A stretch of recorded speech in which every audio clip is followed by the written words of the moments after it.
Good evening, everybody. I will now call the June 7th, 2022 meeting of the Yucca Valley Town Council to order. May we have a roll call, please? Council members Abel, Present. Dennison, Here. Drodes, Lombardo, Here. and Mayor Schooler. Here. Drodes is excused tonight. Our first item of business is item number 1 on the revised agenda, teleconference options for town meetings. May we have a staff report, please? Sure. Thank you, Mayor. Mayor and Council, the item before you is a resolution that will allow council members and members of other town commissions and committees to attend meetings remotely. As you know, since the beginning of the pandemic, the town has held meetings in this format in order to help ensure the health and safety of all those in attendance. So given the increase in some positivity rates recently, this resolution will allow council members, members of other commissions and committees, as well as the community, the ability to attend meetings remotely under Assembly Bill AB 361, just as we've done in the past, in order to ensure health and safety. And so that concludes the report. Happy to answer any questions. Does any member of the public have any wish to comment on this item? Seeing none, any member of the council? Good idea. Mayor, I'd like to make the motion to approve the item as presented. We have a motion I'll second. and a second. Council members Abel, Yes. Dennison, Yes. Lombardo, Yes. and Mayor Schooler. Yes. Now, if you all stand and join us in the Pledge of Allegiance. Ready? Begin. I pledge allegiance to the flag of the United States of America and to the republic for which it stands, one nation, under God, indivisible, with liberty and justice for all. Thank you.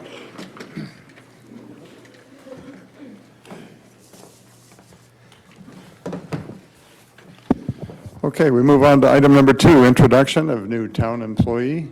Mayor and Council, I'd like to ask James McCubbin to join me up front at the lectern, please.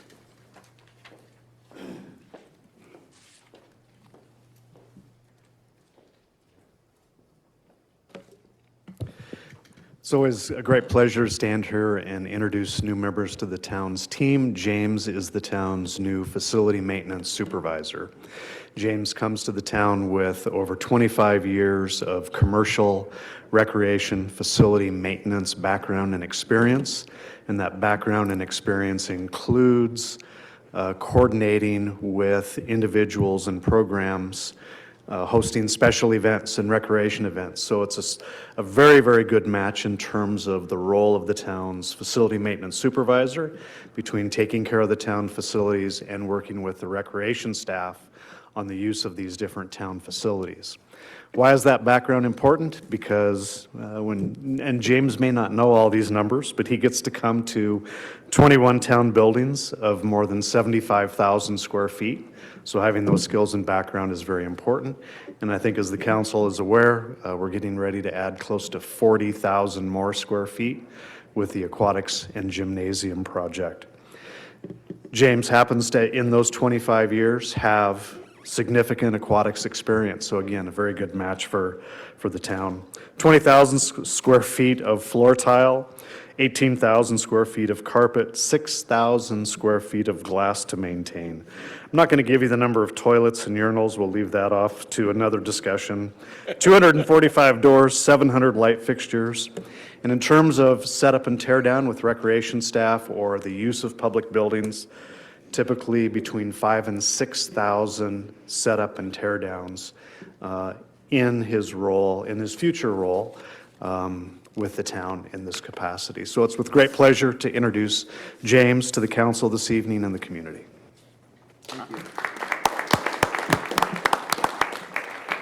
Thank you. Looking forward to offering my services here and doing the best I can to make everything work out. And like as he said, I have a lot of experience with pools and setups working at Mission Lakes Country Club for 25 years. So I got a lot to offer, and I'm looking forward to being part of the team. Thank you. Well, welcome to the team, James. Yep, welcome, James. There's a big learning curve in that job, no matter how much experience you have. That's got so many nooks and crannies in these 21 buildings, but, all right, item number 3, a presentation from San Bernardino County Fire Department. Chief Tuttle? Good evening, Mayor and Council. I wanted to give a quick report on the elk fire and then give you an opportunity to answer or ask any questions you may have. So at about 12:20 p.m. Thursday, May 26, county fire units were dispatched to a reported tree fire in the area of Elk Trail and San Andreas Road. If anyone familiar with that knows, it's pretty far south up near the park. So first arriving units had difficulty making access due to the remote location, but reported a vegetation fire in the area, so immediately started requesting additional units. The fire appeared to be on the border of the national park and was spreading at a moderate to rapid rate. Initially, we had county fire engines from Yucca Valley, Yucca Mesa, Joshua Tree, 29 Palms, all working along with our local partners from CAL FIRE and the National Park Service. As the incident evolved, we went into unified command. With both agencies having jurisdictional threat to their area, that's a pretty common tactic. Actually, it's what we do when we have mutual threat areas. So that way we can both make decisions that affect our respective areas. In the end, we ended up with 25 fire engines, multiple hand crews, 2 bulldozers, 3 helicopters, an air taker, and multiple chief officers. So of those 25 engines and all those other resources, County Fire supplied 9 fire engines, 1 water tender, 2 18-person hand crews, 1 dozer, and 5 chief officers. The rest were either the federal resources through the National Park System or mutual aid system throughout the county. The forward progress of the fire was stopped at about 7 p.m., but crews continued to work on containment throughout the night and for the next several days. Full containment was declared on the evening of Monday, May 30th, and the total acreage was reported at 431 acres, with 170 inside the national park and the remainder being inside the town limits. There were no homes damaged or destroyed, and there were no reported injuries. County fire investigators worked alongside sheriff, arson, and bond detectives and determined the cause to be 2 young adult males who were camping in the area, lit dry brush on fire. And that's all I have for you. I'd be happy to answer any questions or review any other parts of that report.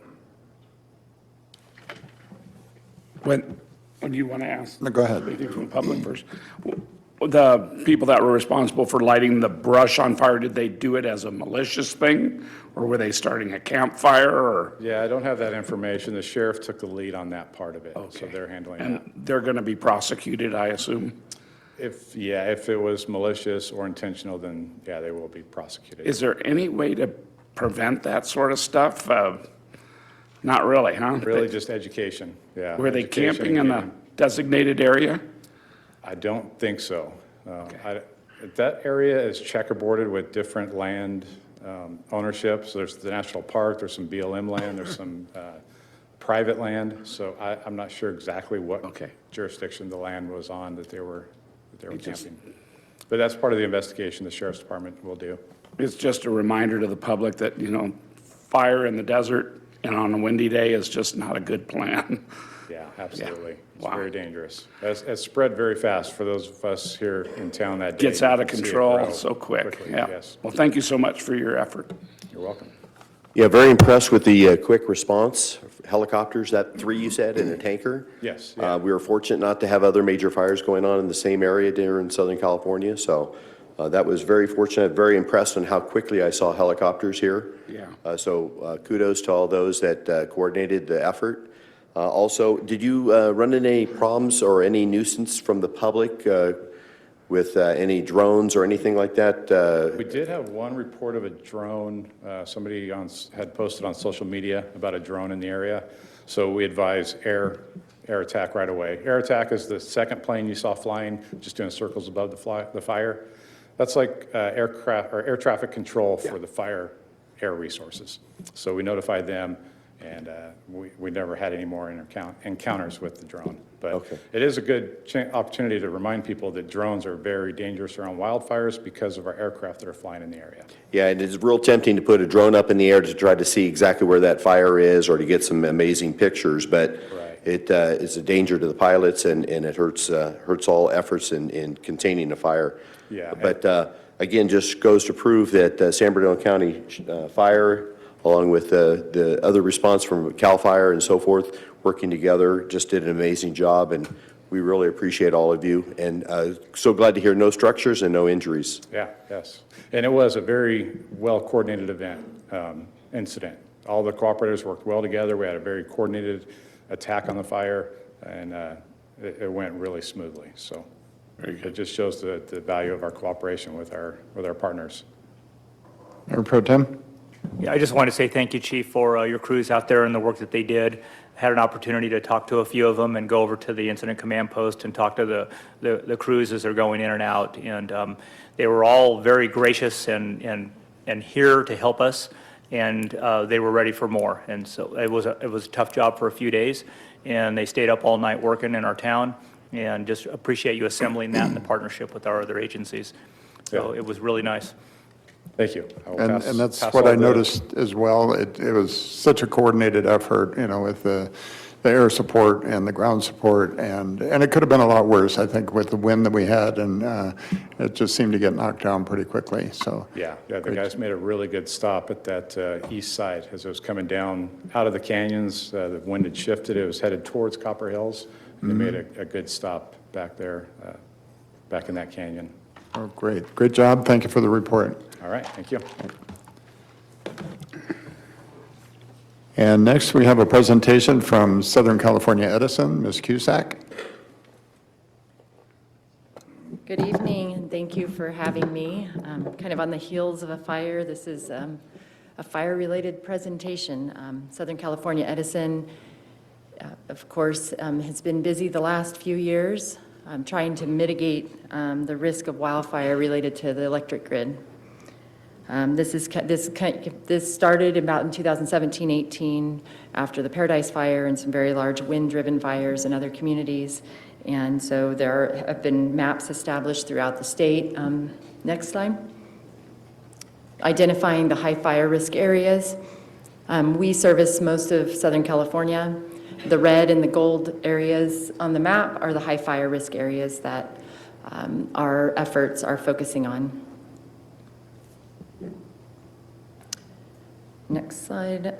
So this is San Bernardino County, and as you can see, there is a large portion in the county and the Morongo Basin. So in the middle of that map, with all the blue dots and the red off to where the Morongo Basin is, that's us. We have Tier 2 and Tier 3 extreme fire risk.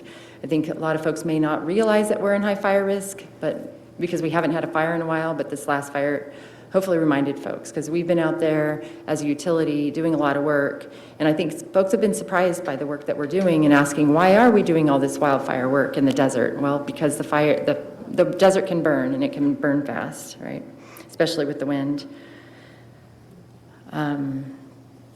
So here's a map of the circuits in Yucca Valley, and all of these circuits we consider high fire risk circuits. And so we're doing a lot of work on the Jellystone, the Burnt Mountain, the Onaga circuit, the Kickapoo circuit, the Campanula, Pioneer Town circuit. So all these circuits that you see in front of you, we're doing a lot of work on, and that includes, and I'll go over further, is installing cover conductor. So next slide. So first, just looking back at last year, we were able to reduce our public safety power shutoffs by 45% with all the work we've done in the past years. We've installed over 1,500 miles of cover conductor and 700 miles of this grid hardening that we're doing here. And this is throughout our service territory.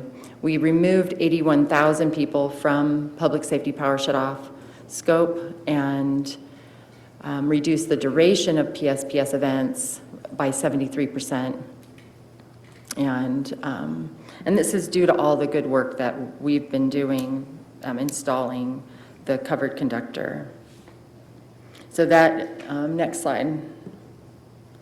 So first we go through our system and we inspect it. We inspect it with helicopter, with drones, and they take pictures of the poles from various angles. It gets recorded, and then they determine if it needs to either immediately be replaced or repaired. So if there's a bolt missing, we can see it with that drone, and that can be addressed. I think there's some feedback, I'm not sure from where. And then, or it helps us just to see if there's maybe even a bird's nest in the equipment that needs to be removed. So some of this work could result in immediate emergency repairs. But it also helps us to plan our system. Next slide.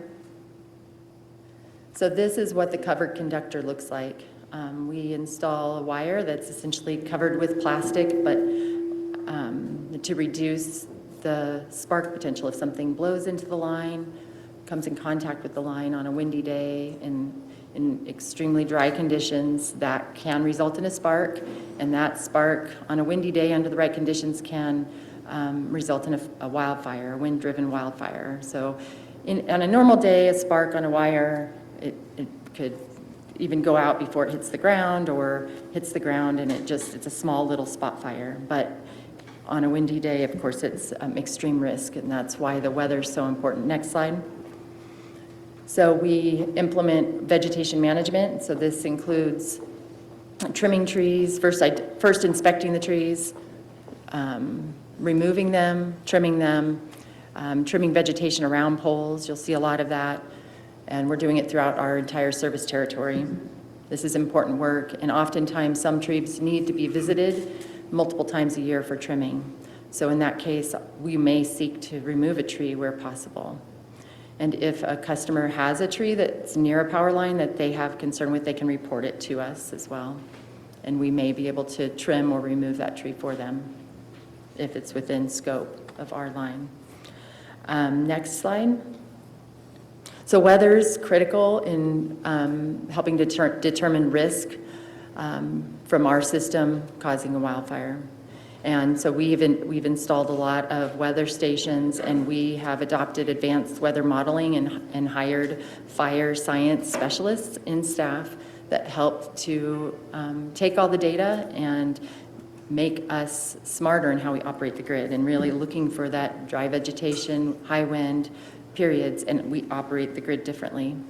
And that is where public safety power shutoff comes in. Next slide. So we've installed wildfire cameras throughout Southern California, and these can be viewed online. They're used by our public safety partners, and we also monitor them 24/7 throughout the state or throughout our service territory to see if there's smoke. We report it, and that can help the attack on a fire sooner, and we plan to add more this year. Next slide. So we've added over 1,460 weather stations, and we're adding almost 350 in the next few years. You'll probably see them throughout town. They monitor the micro weather, so the weather data that we receive is different than what you'll hear on the news in the morning. We're looking at what's the wind doing right at our pole, right on that circuit, to make the decisions. Next slide. And so we've installed additional, I guess it would be telemetry to see when there's a fault on the system. So if a line touches, or if a branch touches the line, we can sense that sooner. So the grid is more sensitive to a fault than it was before, and we can see that and turn off the line if necessary to make sure that under high fire risk weather conditions that the line doesn't create a spark that could cause a fire. So we may have an outage sooner than we would have in the past, but it's to protect public safety, especially in the high fire risk areas. Next slide. So we talked about public safety power shutoffs. This is a tool of last resort. We have had to do it in the Morongo Basin a couple times about 2 years ago.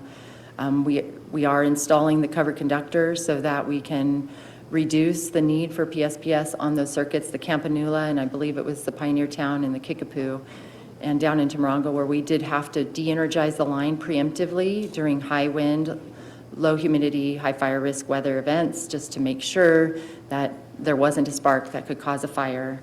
And especially during these high fire risk events, they're often broad, they're often all of Southern California. So our fire partners, it's a high risk, they're on high alert also. And so if we can stop one out here and we just, eliminate that risk. I know your power may be out for that period of time, but it really is for public safety, and it is not something we want to do. But this is used in limited circumstance when it is dry vegetation, low humidity, high wind, and you'll get warnings. And we communicate with our customers. Next slide. In direct mail, there's information. If they call 211, we have expanded our notifications to our medical baseline customers that require medical equipment. There's battery backup. You can go to marketplace at sce.com or sce.com/marketplace. Either way you search it, and find rebates on generators. If you have your own well, you can get a generator. There's low-income programs. We send out community resource vehicles, and we have open community resource centers in areas where there's been extended PSPS outages. And we, of course, collaborate with our emergency partners, the fire department, the county, Office of Emergency Services, Sheriff's Department, and get them additional notification on what's going on. And they have access to our outage information so that they can address any public safety concerns they have. And of course, we're doing events like this, or we've had online webinars. That's been very popular, and they're recorded and available online, so you can go and see more detailed presentation. Next slide. So of course, we partner with our local agencies year-round. Edison has taken additional opportunity to contribute $18 million to add to Southern California, or actually all of California, firefighting resources that are positioned in Southern California that can be deployed to fires in our area and others. They have been used already on 50 fires. And so this helicopter tanker that you see, that's Edison helps to fund that. It is in cooperation with a mutual aid partnership amongst a couple counties that had a JPA that can do that, but it is accessible to San Bernardino County as well. And we're a proud partner of that. And of course, we give grants out to smaller organizations for emergency preparedness as well. Next slide. So there's all this information is online. There's maps. You can look up the work that we're doing online. And details on our wildfire mitigation plan. We are doing a lot of work in the Morongo Basin. A lot of the work is in the backyards, in back easements. So we're asking people that yes, we do need access through your property to get in to replace the pole, to inspect, to trim trees, to put in the covered conductor. You've probably seen them all through town. Oftentimes it's a outage notification or a good neighbor letter that we've sent, or sometimes they're knocking on your door telling you that they're going to need to do work in your backyard. And these jobs get planned out 3 or 4 weeks in advance at least. Our contractors and our crews are booked out a month, 2 months in advance. So it's a lot to schedule this work. And it's a lot to cancel or reschedule as well. So we try to avoid that. So when you get those outage notifications, although inconvenient, it is important work that we're doing, and any delays do add to the cost, and those costs do pass on to the ratepayer. So we want to make sure that we're being good stewards of the funds that we have to invest in these upgrades. So we just ask for the public's participation and cooperation as we do the work. It is all about public safety for us right now, so we appreciate the town's partnership, of course, the county, and if you have any questions or you have any concerns, I'm also available now or later to answer questions. Thank you, Jennifer. Does any council member have any questions? Councilmember Lombardo. I have a cabin in the Central California area, and there was a wildfire, and Edison is up there trimming a lot of trees away from and replacing a lot of poles that burnt down in the fire. But there's a lot of lumber-sized wood that is being cut down, and is Edison doing anything to try to recover some of the costs of what they're doing to replace telephone poles and lines and do the fireproofing of the insulators and that sort of stuff by selling any of that wood that's recoverable Yeah, so after it's cut down? yeah, Edison owns about 40,000 acres around the Big Creek area where we manage the forest, and we Right. do cut and sell that wood. They do selective trimming, and actually, that's the part that didn't burn because the forest was managed. Right. They managed it Yeah. correctly. The other parts of the forest that you may be referring to where our lines run through, it's not our land or our trees to sell. So that would be, we have to cooperate with the U.S. Forest see. Service and with state lands to. I see. And oftentimes that's their asset. But if the tree is burnt or if the tree is dead for too long, I understand it's not worth anything. So I these see. things have to be harvested and cut selectively Right while away. they're still living prior to them rotting, or they can't be sold. Okay, I was just curious. There's a lot of lumber There's a up there. lot of lumber. Oh, my yeah. goodness. And there was a large area that burned Yeah, up in the, up So outside of Sequoia Fresno. area. Yeah, the Sequoia Yeah. area on the backside of Mammoth. We have a large hydro plant there, yeah. as you're aware, and the portion that we manage did not burn. Yeah, So that it's a Big good Creek- example of how. Yeah, it the can Big be done. Creek facility that you Yeah, the Big have Creek. is really a marvel. People ought to get a chance to see that if you ever do. It's, It's online. It's It was built in incredible. 1900, early 1900s. It's really Yeah. fantastic. boy, what they did is just amazing. All right, thank you. Appreciate your efforts. Councilmember Abel? Yeah, the contractors that are working here in the area I found to be very efficient and very, very cooperative and helpful, navigating, going up our narrow street and road. They're doing a good job of trying not to hold us up too often, coming and going. The wind rating, I've heard that in other parts of the country, the lines are sturdier and have a higher wind rating than here in California. Is this part of what we're doing, is we're replacing lines for a higher ability to handle dynamic wind? Yeah, they wind load every pole, and every pole is designed separately. And the reason why the poles are being replaced is for those new loading calculations, including the wire. The weight of the wire is heavier. So that's why the poles have to be replaced first before the new wire is installed. And they're oftentimes raising the height for ground clearance, and then, yes, wind loading. And the poles are going to be bigger than what you're accustomed to seeing. So right now, the process is the poles, not the lines yet? It's pole first, then lines. The covered conductor will be pulled through later. And that's where we'll start getting more outages while they're replacing those lines? Yeah, they can pull big sections at a time, but they'll go through and do all the poles, and then they can pull the section. Sometimes they can do one string all at the same time. They'll do the poles and the wire in sections. I've seen that happen where they And have do more you- room to work.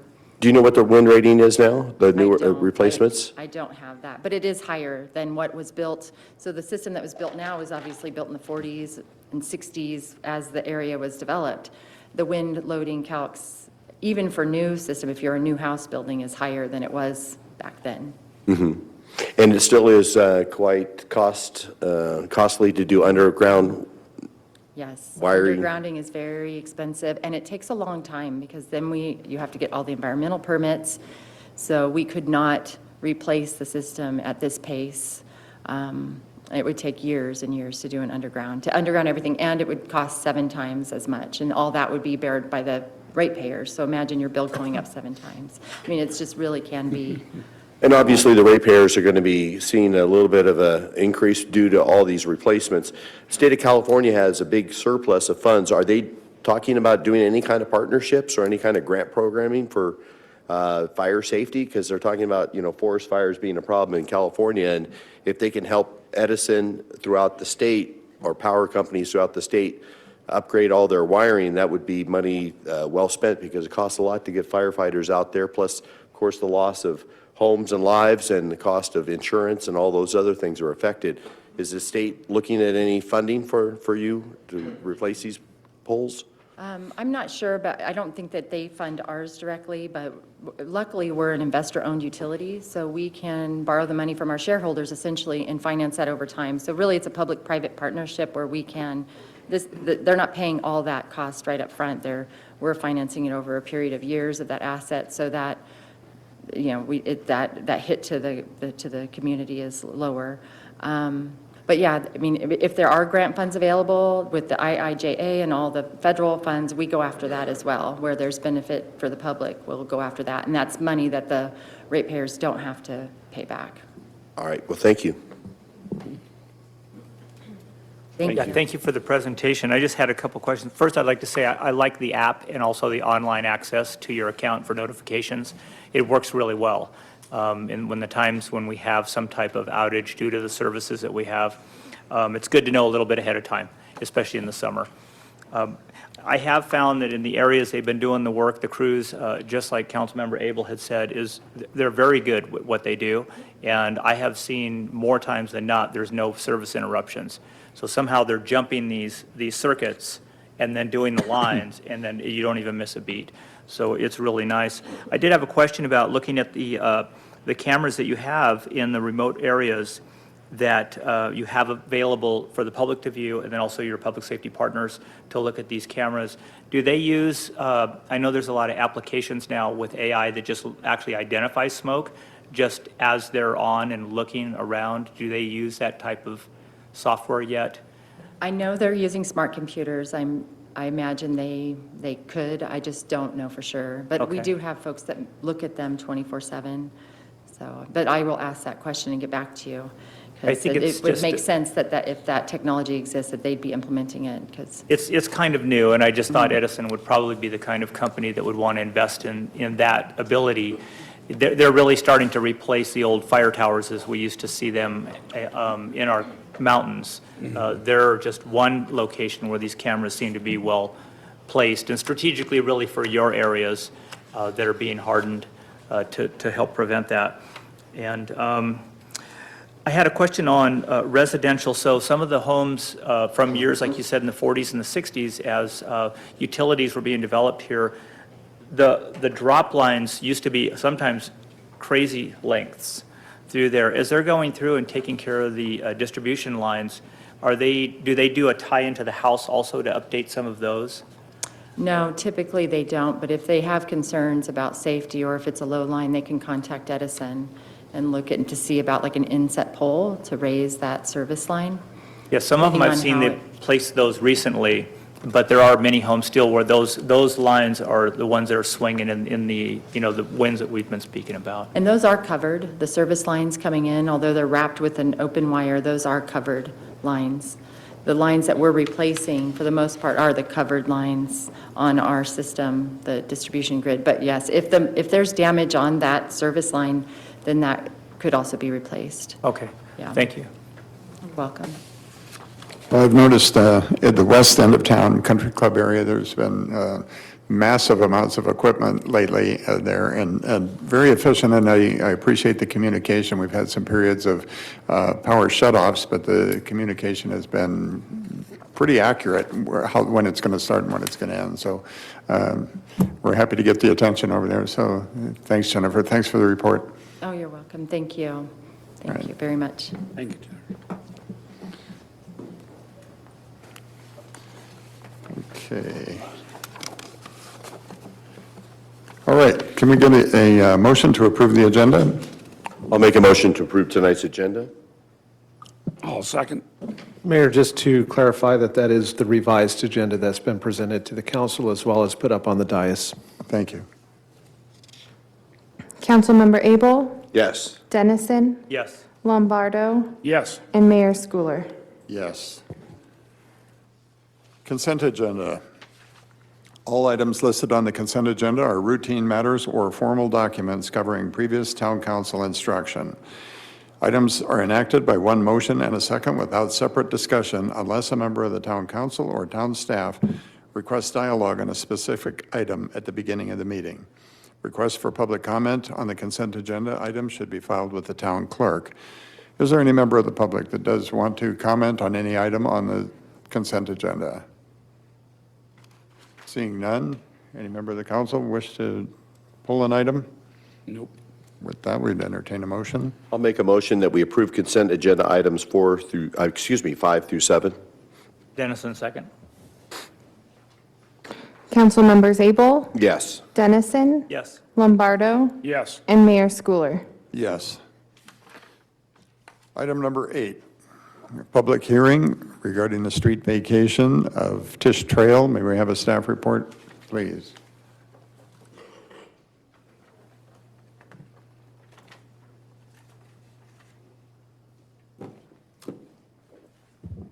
Good evening, Council. I've got a PowerPoint for you. So this is for street vacation 01-22 located at 56884 Tisch Trail.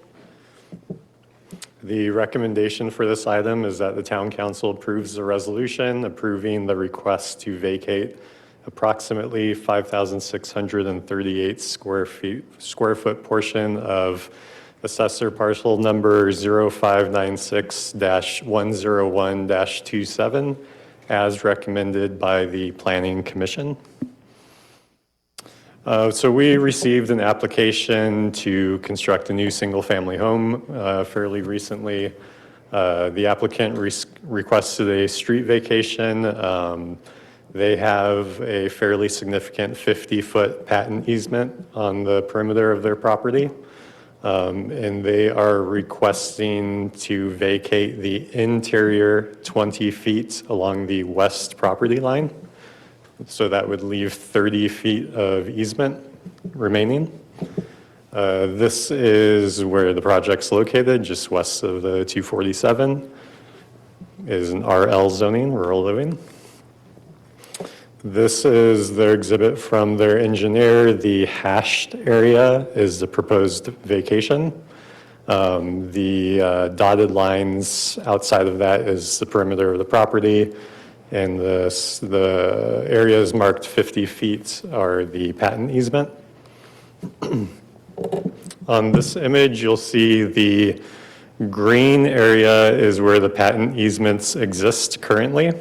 And the blue strip on the west side of the property is the area that is being proposed to be vacated. Here is an image of their site plan. This area on the left is where the patent easement currently exists. It's 50 feet. You can see the structure is right up against it. So there's a 15-foot setback from the edge of the patent easement to where the structure would be. If we were to vacate that 20-foot portion, it would cover that 15-foot setback. And sorry, let me just mention, there's some topography you can kind of see here that the applicant was looking to avoid, minimize land disturbance, minimize grading, minimize native plant impacts. And there's also, I believe this is an easier point of access right here because the rest of it is fenced off. So currently the structure is about 0 feet from the patent easement. The development code requires 15 feet from the easement. With the vacation of that portion of the patent easement, the structure would comply with the 15-foot setback. And the remaining 30 feet of patent easement would accommodate a local road. So if for some reason in the future a road were to be constructed in that location, there would still be plenty of easement to have a right-of-way in that location for a local road. So again, I kind of went through that quickly, but the recommendation is that the Town Council approves the resolution approving the request to vacate approximately 5,638 square foot portion of APN 0596-101-27 as recommended by the Planning Commission. And I can answer questions following public comment. Thank you. I will open the public hearing. Does any member of the public wish to comment on this item? Seeing none, I will close the public hearing and bring it back to council for comment. Questions?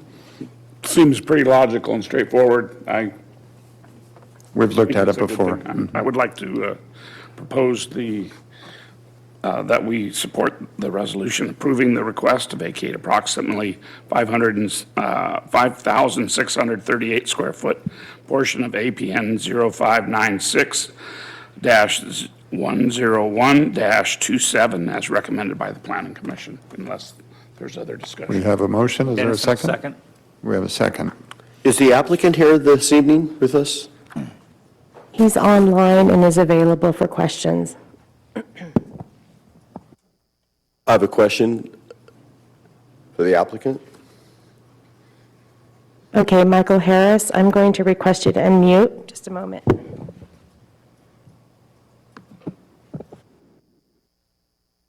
Hello, can you hear me? Yeah, thank you for being with us tonight. It looks like it's been a long process for you. It looks like you started, the beginning of the year here in getting this done? Yes, this has been a very long process because another part of it was we originally asked for a variance rather than the street vacation to allow the setback to be less than 15 feet. And so we went through much of that process, and then the Planning Commission decided after reviewing all the information that this would be a more appropriate route. So then we had to kind of start over again. Okay, and then Mr. Harris, about how much have you invested in the process? Including plan sets, engineering, all that kind of stuff. Yeah, just basic around number. $50,000 or so. Okay, and the application was about $1,340? Sounds about right. Okay. And staff, is that if this gets approved, once this happens, then part of that cost goes to changing the county maps as far as plot maps and those types of things as well? So the town causes the vacation to be recorded, and the county notes that in the county records. So that's the legal process that the town is obligated to follow. And then I just want to clarify a little bit of information. The applicant indicated they've paid about $50,000. That was not for the vacation request or for the initial variance request. He was referring to their engineering plans for construction, single-family home, possibly the building and safety permits, but those costs are nowhere near the minimal cost associated with the item that's before the council this evening. Yeah, and I appreciate that, Mr. Harris. Yeah, and I do understand, staff, that wasn't $50,000 that we were charging them for the process. But thank you for sticking through the process. I know it can be take a lot of time and energy. I'm glad you didn't abandon your plans on improving your property. And finally, we can maybe get this done for you tonight. So I have no other questions. I know there's a motion in a second. Okay, thank you. We have a motion by Councilman Lombardo and a second by Mayor Pro Tem Dennison. Councilmember Abel, Yes. Dennison, Yes. Lombardo, Yes. and Mayor Schooler. Yes. Item number 9, public hearing in connection with the placement of fiscal year 2022-23 solid waste handling service charges on the property tax roll. Can we have a staff report, please? Thank you, Mayor, Council. This is an annual item related to the placement of solid waste charges onto property tax roll billing. Town's franchise agreement solid waste ordinance includes provisions authorizing the town to collect solid waste handling service charges through property tax rolls at the same time as the general taxes have been collected, and we've been doing this since 2020. In accordance with Health and Safety Code, Section 5473, the town has prepared a written report, which, by the way, is up at the dais there, which contains a description of each parcel of real property receiving the solid waste handling service, as well as the amount of charges for the 2022-2023 tax year. We do want to take just a moment to recognize the diligent work that both our staff as well as Burtech has done in negotiating a 0% increase in the residential solid waste. This is in light of CPI that's running at about 10%. The thought process was we've been communicating with the public for a number of months now about AB 1383 and the changes that are going to be occurring in tax year 22, 23, 24, this time next year essentially. And Burtech has worked with the town and diligently looked at the numbers to be able to provide a 0% increase. And so we're very excited about that for this year, knowing that there will be some increases, actually quite significant increases for the fiscal year 23-24 tax year. Notice of this public hearing was provided in accordance with Health and Safety Code sections by publishing a notice of hearing both on May 18th and May 25th of this year. During your public hearing, Mayor, the Town Council shall hear and consider all objections and protests, if any, to the report and the placement of charges on the tax roll. If the Town Council finds that a majority of the parcel owners subject to the charges have submitted protests or appeared to protest, the report shall not be adopted. Upon conclusion of the hearing, the council may adopt, revise, change, reduce, modify any charge, or rule any or all objections. So again, the recommendation this evening is to conduct your public hearing, review the report, and adopt the resolution authorizing the placement of fiscal year 22-23 solid waste handling service charges on the property tax roll. That concludes the staff report. I'd be happy to answer questions after your public hearing, Mayor. Thank you. I'll open the public hearing. Is there any member of the public wishing to comment on this item? Seeing none. Any online? No. Okay, we'll close the public hearing, bring it back to council for questions, comments. Seeing none. Do appreciate the staff and Vertex work to keep the rate down to a 0% or zero increase this year. We know what's coming down the road, but we appreciate that. With that, I'll entertain a motion. So moved. Dennison, second. Councilmember Abel? Yes. Dennison? Yes. Lombardo? Yes. And Mayor Schooler. Yes. Item number 10, the 2021-22 Youth Commission Term Report.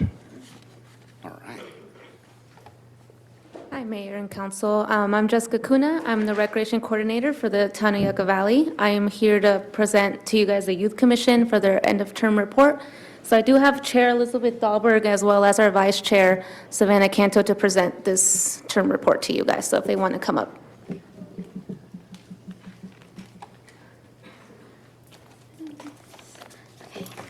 Hello, I'm Elizabeth. I was elected as the chair this year.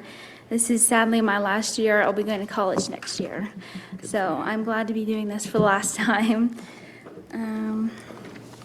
So the town council established a youth commission to be appointed annually to serve as an advisory group on youth-related issues and serve our community. The council is appointing the Parks, Recreation, and Cultural Mission to oversee the activities of the youth commission, and this following report is a review of our activities for this term. I thought this year was really cool because it's much more back to normal than last year. So we've done a lot of in-person things with everyone else. This was our work plan for this year. We had 3 Saturday teen events, and this flyer specifically was given out to our schools, social media, and other local businesses around Yucca. We launched our Teen Sports Day, March 12th. We did a bunch of different sports, including volleyball, badminton, cornhole, basketball, and pickleball. This is a really fun way to introduce sports to kids. I think they enjoyed it, seeing so many different things. There's about 50 teens and children who attended. Our next thing was our teen movie night, which I was really excited about because I thought this movie was really fun. I think a lot of kids enjoyed it too. On April 9th, we gave out popcorn and drinks and candy for everyone who came and participated in the activities. And we also had crafts and photos and then prizes for all the kids. We had over 125 people who attended. I'm going to hand it off to our awesome vice chair this year.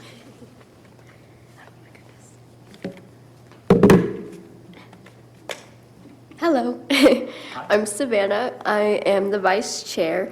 Luckily, this is not my last year. I have one more year on the Youth Commission. And the next event is the Teen Parking Lot Party. The Teen Parking Lot Party was held by the Youth Commission and the Health Fair on May 7th. The party had 2 large obstacle courses, a balloon twister, prize wheel for the kids and teens. There was a taco vendor that was giving out free, I don't know how to pronounce that. Aguas frescas to the first 80 people. And there was about 250 kids and teens that went through. It was really cool. And then there was all the community service. The youth commissioners assisted the recreational staff. And they did a lot of events this year, actually, with the Parks and Rec staff. And we volunteered at the Service Town events, and some of those were like the holiday craft fair, the snow play day, which everybody loves the snow play day, the Easter egg extravaganza, and the grub stakes parade, which are all very, very big events that many people like to attend to, actually. And thank you for the opportunity to serve our town. We would be happy to answer any questions you may have. Very good. Well, thank you. Any council members have any questions? Sure. I know that you did a lot of things, but what was your favorite event, and how do you plan to make it even better next year when you're the chair? I have a lot of favorite events. Okay. I think by far my favorite is the snow play day, where all the kids go see Santa and they get to play in the snow and they get the free hot chocolate and the cookies. I mean, all the kids love that. And it's really cool to see all the families get together and take pictures and get involved with the town like that. What things would you do to make it better? A taller hill for the snow sled? More control, probably, for the snow.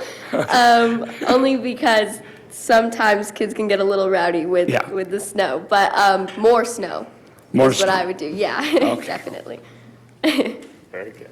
Thank you. We I would really admit- appreciate your efforts. I got hit with a snowball there, so I get it, it's fun. But I really want to thank yourself and the entire Youth Commission for your youthful exuberance there and bringing that forward and making the events fun. And, you know, engaging and getting the kids, they look up to you, some of the older teens, and you're really setting the stage for them to have a good time too and get involved in the same activities.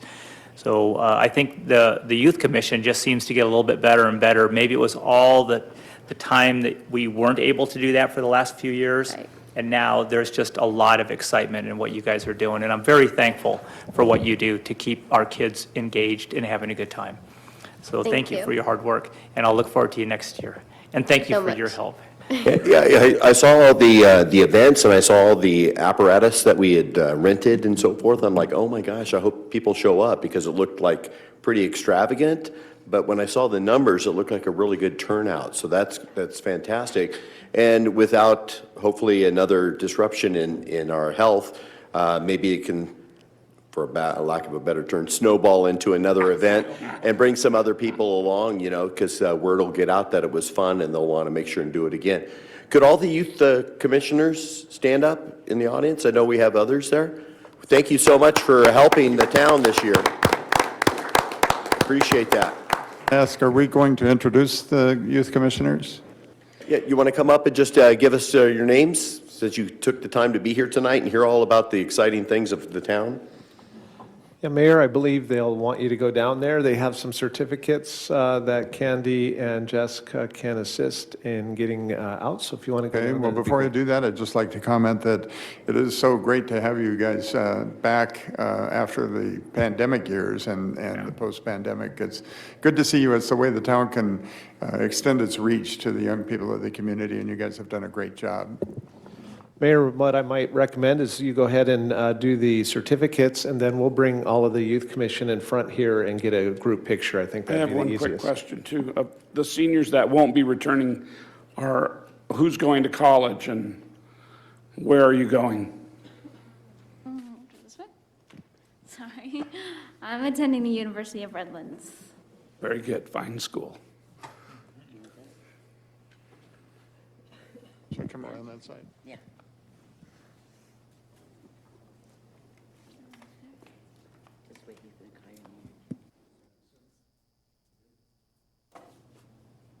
I assume not everybody is here, so I'm just going to read names, and if I read your name. Do you need help?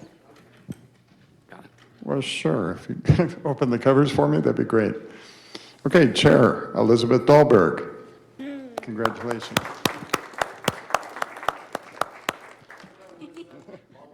Way to go.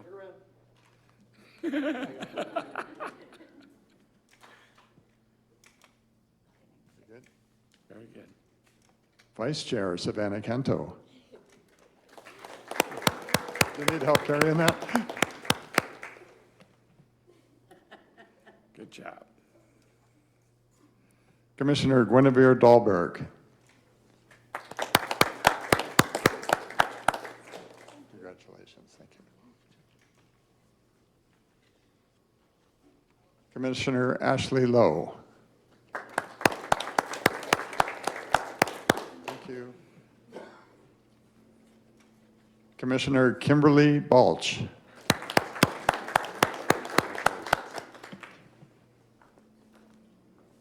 Commissioner Emma Wilkinson. Emma's not here, okay. Commissioner Carlina Rhodes. Thank you. Commissioner Autumn Radcliffe.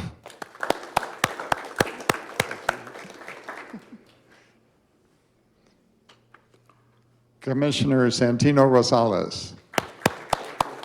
Thank you. Commissioner Wesley McDavis.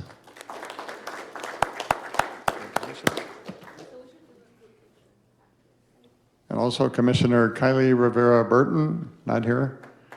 Okay, well, good turnout. And thank you all for serving us this year, and we'll be looking forward to a lot of you coming back next year. Yeah, you can come up for a picture, a group picture in front here.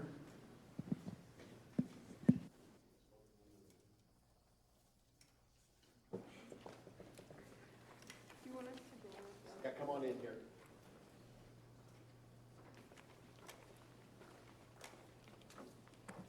It was the most fun part of the meeting, huh?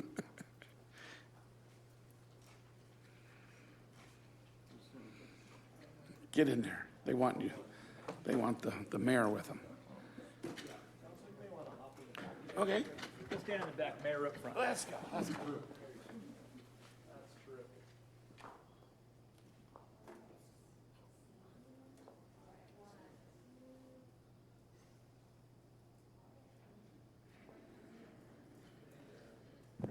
Any parent that wants to come up, you can come up and take a picture.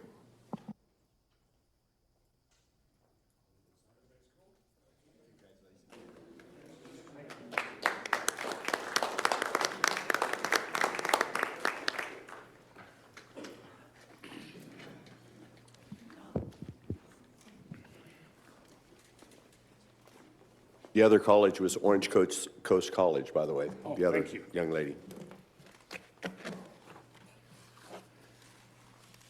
All right, we will move along on the agenda to item number 11, direction to the Planning Commission, Fish and Game Commission, regarding Fish and Game Commission and Western Joshua trees. May we have a staff report, please? Mayor and Council, the recommendation before you this evening is that the Town Council directs the Planning Commission to evaluate and prepare revised native plant regulations, including those for the Western Joshua tree, based upon Fish and Game Commission not listing the species in the California Endangered Species Act at their meeting of June 15th, 2022. As the council is aware, the Fish and Game Commission is scheduled to act on the petition to list the Western Joshua tree in CISA at its meeting of June 15th. The state staff recommendation from Fish and Wildlife staff is to the commission is that the Western Joshua tree not be listed in CISA. If that is the action that is taken by the Fish and Game Commission, regulations ultimately would return to the authority that the town has under state planning laws and the regulations contained in the town's development code. Town's development code separates the regulation of native plants, including the Western Joshua tree, in 3 different sections: residential, commercial, and industrial zoning districts.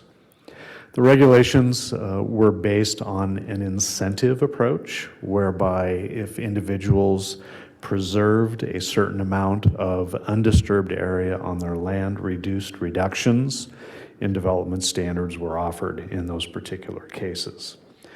The standards vary between infill and subdivision residential development, as well as lot size, and then also are different between residential, commercial, and industrial projects. The purpose of tonight's meeting is to not get into specific detail, but to provide direction to the Planning Commission to initiate the review process if the Fish and Game Commission accepts the state staff recommendation to not list the species. That concludes the staff presentation, and staff is happy to answer questions following public comment. Thank you. Does any member of the public wish to comment on this item? Seeing none, bring it back to council members. Councilmember Lombardo? I think it's important that the Planning Commission look at what can be done to conserve the Joshua tree, but still allow for permitting for take in things like sidewalks and sewers. And it was very disruptive to have the Joshua tree listed as an endangered. And so I think that even though it's not going to be endangered by what we hear at this time, it's not going to be listed as an endangered species. I think we need to conserve it, and we need to evaluate what our plans are to provide for our community so that we can still allow some development, but reasonably and responsibly. So I think the Planning Commission is a good place to start with that and to look through what's been in the past and see where we need to go in the future to protect them. Yeah, it'll be nice to have the Planning Commission be able to get some public input from the environmentalists as well as those worried about affordable housing and conservation and so forth. So it would be great to go through the process. I do agree we need to look at this and be proactive and not reactive. So it's great that we're getting ahead of this and that our Planning Commission is already going to be addressing the issues. So I'm all in agreement to move this forward. Mayor Pro Tem? No, I just agree on the comments that have been made. It's a very important issue to our community, and it's part of the character of our community.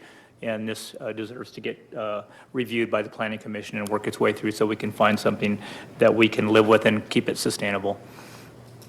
And I like that we're getting ahead of it, getting out there, being prepared, because however it comes down, we're going to have some adjustments. But assuming that we have to deal with this internally, I'm glad that we're out ahead of it and taking this action tonight. So with that, I'll entertain a motion on the item.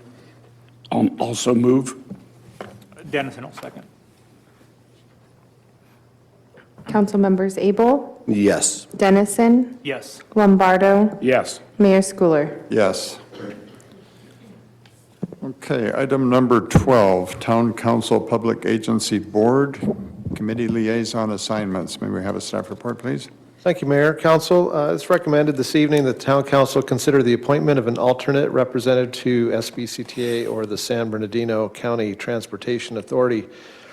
Councilmember Abel is the current alternate representative. Has indicated that he is unable due to scheduling to continue as alternate representative to SBCTA. As a reminder, Mayor Pro Tem Dennison serves as the primary representative and typically is able to meet most of the meeting obligations. But staff would recommend that an alternate is identified and appointed in the event that Mayor Pro Tem Dennison can't attend. There's no other changes at this point that we would recommend. We're going to bring up the schedule there just so you can see it, that has all of your commitments for representation on various boards and commissions. That concludes staff comments, Mayor. Okay, so Mayor, I apologize. I should give you just it's on here, but I would point out the schedule so the council's aware of that if you're not already. SBCTA, I believe, generally meets once monthly, and then there's a policy committee meeting that also meets once monthly. So the typical commitment would be potentially 2 times a month, although as I indicated, Mayor Pro Tem Dennison typically attends almost all meetings. okay. Comment? I have kind of had a reduced participation in the committees and things because of my work schedule, but now that I am semi-retired and working only 2 days a week, I would like to take on more responsibility, and I really think I could learn a lot from Councilmember Dennison's involvement in it, and I would like to be his backup if that's, unless there's somebody else that desires it more. Well, I'll make a motion that we appoint Dr. Lombardo, Councilmember Lombardo, to the alternate position at SBCTA. I would second that. Thank you for stepping up. Council members Abel, Yes. Dennison, Yes. Lombardo, Yes. and Mayor Schooler. yes. All right, future agenda items. Any council members have an idea of anything that should be placed on a future agenda item? Yeah. Future agenda items, anybody? No. No? Summertime, we want to play. Okay. Public comments. The town council takes this time to consider your comments on items of concern which are not on the printed agenda. When you are called to speak, please state your name and community of residence. Please limit your comments to 3 minutes or less. Inappropriate behavior which disrupts, disturbs, or otherwise impedes the orderly conduct of the meeting will result in forfeiture of your public comment privileges. The town council is prohibited by state law from taking action or discussing items not on the printed agenda. Does any member of the public wish to speak on any item not on the agenda? Seeing none, we'll bring it back for staff reports and comments. Anything, Shane, Tom, Armando? Just a quick report. Maris start working today in State Route 62, going westbound from State Route 62 and Yucca Trail. Tonight, they are working at night. Finally, Caltrans and Maris agreed to do the work at night, not to have some problems with the traffic during the day. So they're going to continue working at night, and today they're going to get from Yucca Trail and 62 to probably Fairway. And tomorrow they are going to be out, and the asphalt is going to be completed in the town of Yucca Valley. Probably they will have to come back for some, to fix some traffic signals. And that's it. I think signing and striping, but they are not going to be paving anymore within the town limits. Good news, Armando. Thank you. Thank you, Armando. Mayor and Council, a couple of comments for you this evening. As you know, it's election day today, so you can go home and take a look at the election results. Appreciate everybody taking time to vote. We didn't talk about it under future agenda items, but we are trying to get the word out at your next meeting on June 21st. It's going to be a pretty exciting meeting with our design team on our Prop 68 Aquatics and Recreation project, and to come show you some pretty amazing work that's been done already by the team. Really an exciting time. I think you'll be pleased with what you see, and the community will be pleased with what they see. Be a fun time to see where we're at about midway through the design process, and then talk about next steps. So put that on your calendars, invite your friends, neighbors to participate. Also on that same day, on 6/21, as you know, the mayor holds a coffee with the mayor. We're going to have our animal care and control manager join the mayor and be able to answer questions about dogs, cats, snakes, rats, guinea pigs, everything else. So anybody that's interested, I think you might enjoy that one. And you'll get a free donut if you're interested. Won't be bringing any snakes, though, will he? You get the leftover. Wanted to give a shout out. I think they already left, but you saw the Youth Commission. There's a lot of work that goes into that. So Jessica Kuna did a bang up job with the Youth Commission, as well as Candy Drake assisting. So we appreciate their work in shepherding and being an example for many of the youth in the community. Community Services is hard at work planning for your July 4th fireworks extravaganza, music festival, so that's coming up. You'll start seeing some media push out on that as well. Also this week, we opened up Aquatics Registration, and good news and bad news there. The good news is we had just a ton of interest. It opened up at 12 o'clock, I think, on yesterday, Monday, and at 12:07 we had the whole system crash for a little while because there were so many people. But it looked like it worked itself out. We had the vendor involved, and by the middle of the afternoon, folks were able to continue to register, and that registration went smoothly today as well. So a lot of activity. We know that City of 29 is in the process of rehabilitating their pools, so even busier in Yucca. So we're glad to see that and happy to help. Lastly, as Shane indicated, Fish and Game Commission meeting is scheduled for next Wednesday and Thursday. This item for the Western Joshua Tree is going to be on Wednesday, the 15th. We will be there. The mayor will be presenting comments. If he's not able to be there, then I'll fill in for him. But we're excited to get to the commission and at least give them some practical boots on the ground thoughts of what we're doing here in Yucca Valley. By the way, we've already provided written comment for the record as well, and we'll be providing them an update on the council's action tonight that was given direction to the Planning Commission. So we'll let them know what the council's intent is, and we'll also ask the commission to accept the recommendation that was made by the Department of Fish and Wildlife. And we think that's based on the science, that's the best way to go. So that's it, Mayor. Appreciate the time this evening for staff comments. Okay, we'll bring it on back for mayor and council member comments. Councilmember Abel. Yes, I'd like to thank the Chamber of Commerce for all the wonderful grub stakes events, as well as the town's efforts in bringing grub stakes back in person. It was fun to be part of the parade and so forth. Wasn't able to participate in the 5K, but I saw that it had a lot of participants, so I think everyone was really eager and anxious to get back into it. I think that also sets up a really good opportunity for us in bringing the rodeo back next year because the participation was excellent. So we were sort of wondering if it sort of passed us by, but it seems like grub stakes is still alive and well. And the chamber did a bang-up job, and congratulations to all those that were participants. I just ask that the public remain patient. We complained about the highway and how bad it was in disrepair. Now that they're repairing it, people are complaining about how it's inconvenient. It just goes to show that, we have to remind ourselves in the long run, we'll have many, many years of much smoother roads. So again, thank you for being patient with pole replacements.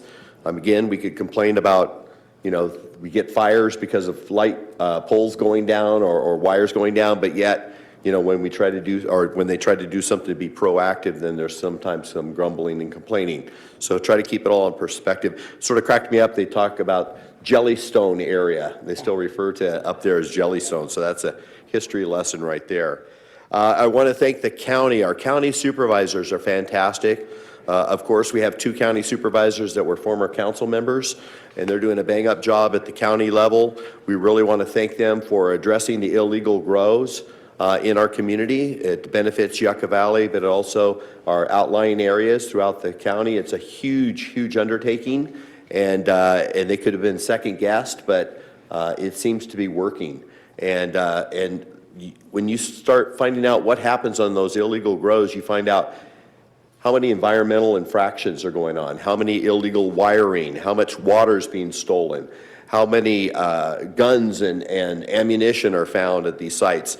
It's just very much a public nuisance, and the marijuana being produced is not of a good grade. You never know what the potency is going to be, and so I really appreciate the county's efforts in getting illegal growing out of our areas and so forth.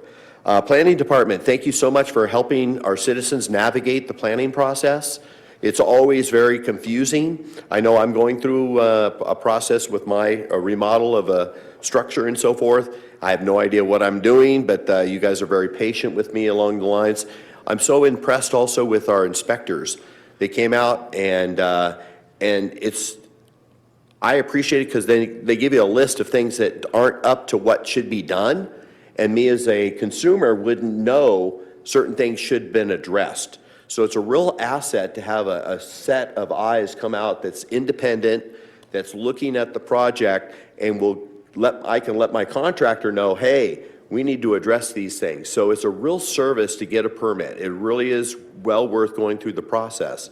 And also how the planning department, along with the planning commission, navigated that, the item we had earlier where the person was able to do the project, but we still retained an easement, although we'll probably never, ever, ever use it, but we still had that. They could get what they needed to be done, but we also had some reassurance that we have easement access to that area if we need it. So thank you. I know your job's very tough. People sometimes aren't really happy and so forth, and it takes some thick skin and also a lot of patience. But in the long run, I really appreciate the efforts the planning department's doing over there. So congratulations to all of you. And last but not least, the recent fires, again, prove how important it is for our fire protection districts and the facilities we need. And we need that funding to be able to put helicopters in the air and to be able to put firefighters on the line and be able to have a fire station in town. And funding has to come from somewhere. And so it just goes to show you how important that fire protection districts are to the safety of our community. So hopefully we'll have that funding continue. If not, I hope we can quickly come up with a good plan to get our firefighters the equipment and the facilities they need to do their job to help protect us. So thank you, and please pass along to everyone at the stations how much this council appreciates them, and from me to you, thank you again for your job. Thank you, Mayor. Councilmember Lombardo. That was a beautiful statement, Councilmember Abel. The way that you laid that out, I ditto.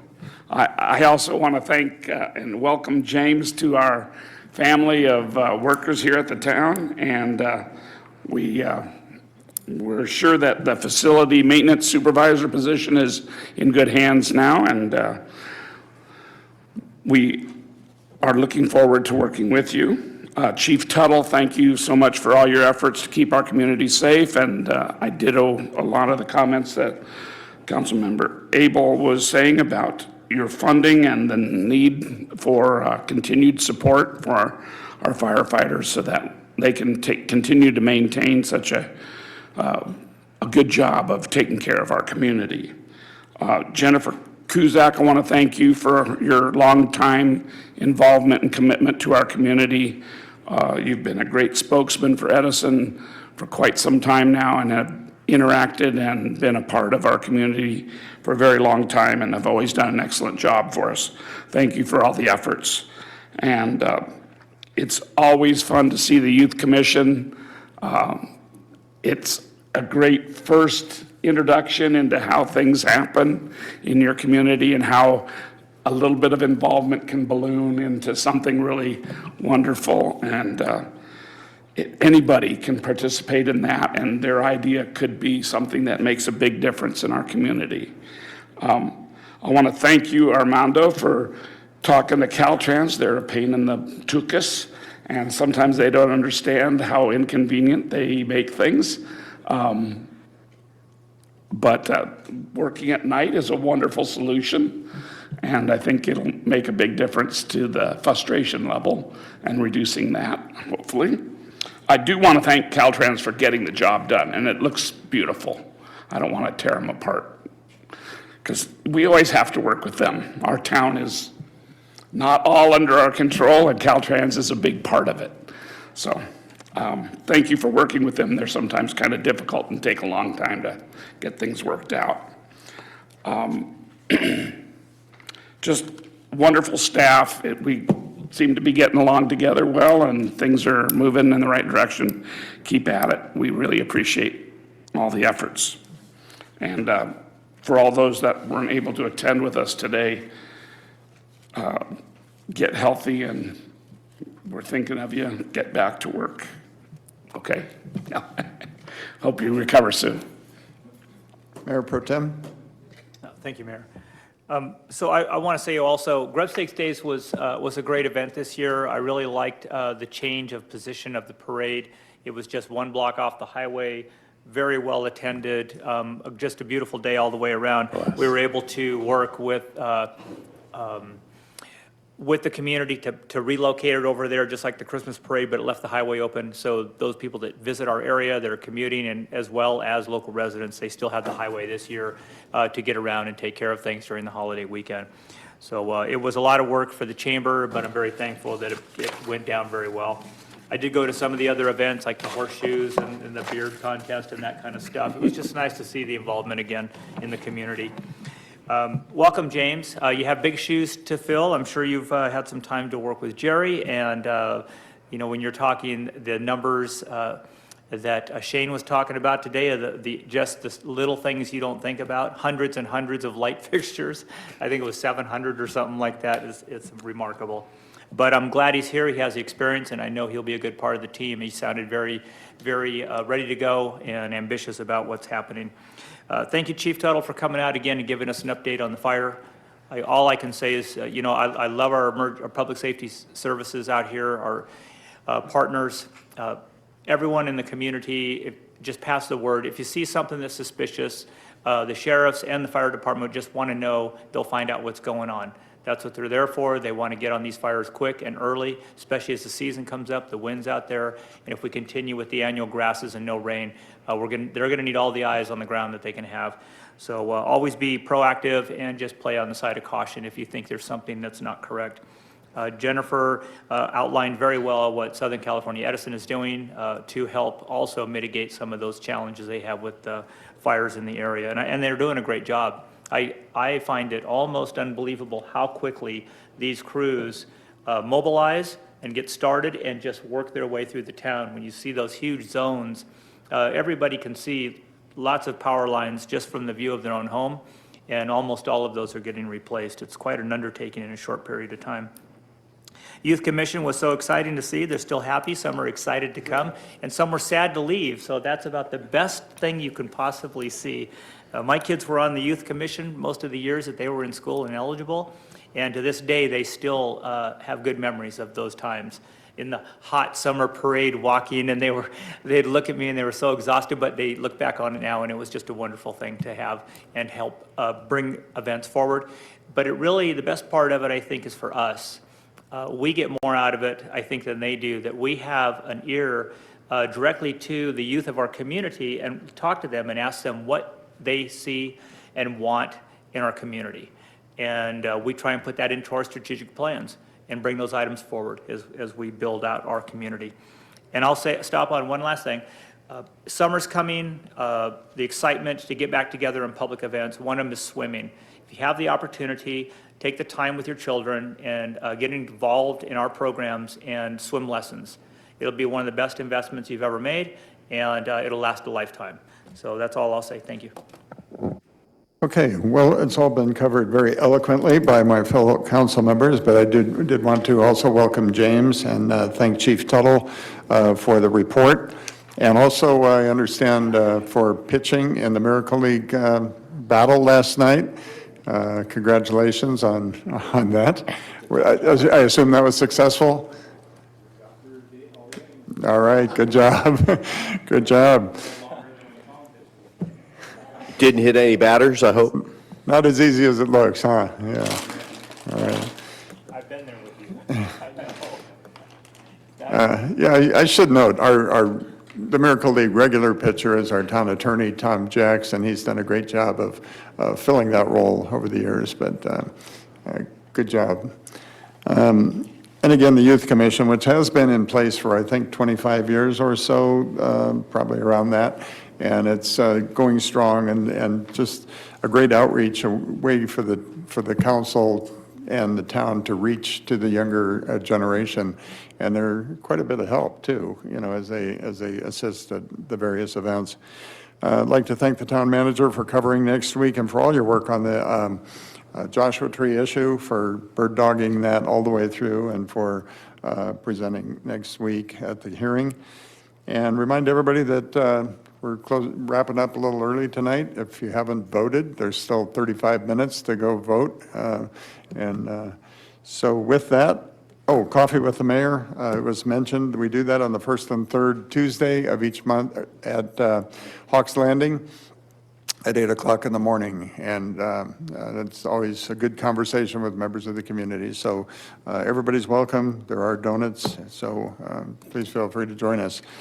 And with that, we will announce that the next meeting, regular meeting of the Yucca Valley Town Council will be held on Tuesday, June 21st, 2022 at 6 p.m. in the Yucca Valley Community Center Yucca Room. With that, I'll adjourn the meeting.